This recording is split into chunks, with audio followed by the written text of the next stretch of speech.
Be ready. Start.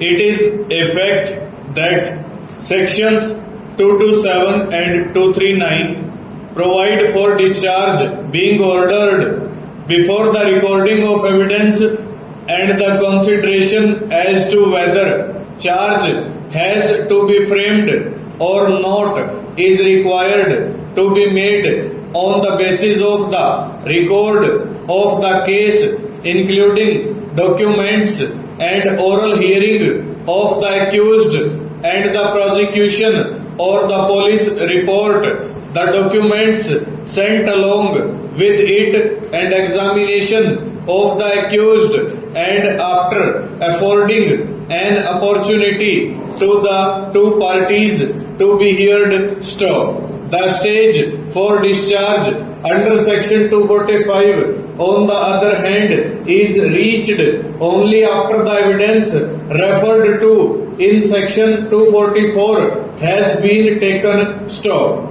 Notwithstanding this difference in the position, there is no scope for doubt that the stage at which the magistrate is required to consider the question of framing of the charge under section 245 bracket 1 is a preliminary one, and the test of prima facie case has to be applied. Stop. In spite of the difference in the language of the three, section 2, the legal position is that if the trial court is satisfied that a prima facie case is made out, charge has to be framed. Stanza.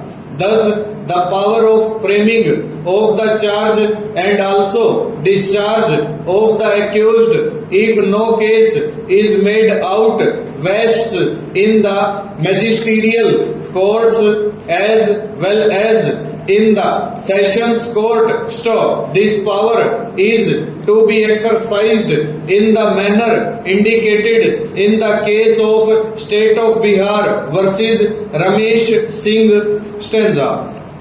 Similarly, because the petitioners have alleged that a reading of FIR does not disclose any ground for proceeding against the petitioners, this court cannot exercise its powers to quash the proceedings when the charge sheet has already been filed and the case is fixed for trial. Stop. From the records, I find that the present petition is dated 26/8/1996 and came up before this court for orders on 3/9/1996. Stop.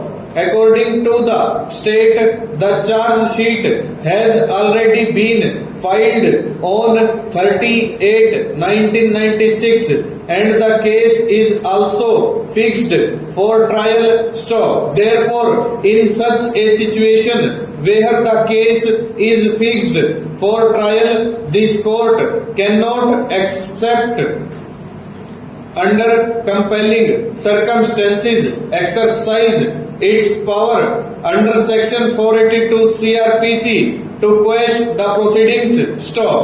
In this background, I will now examine the question whether this court can now exercise its powers under section 482 CRPC. Stop.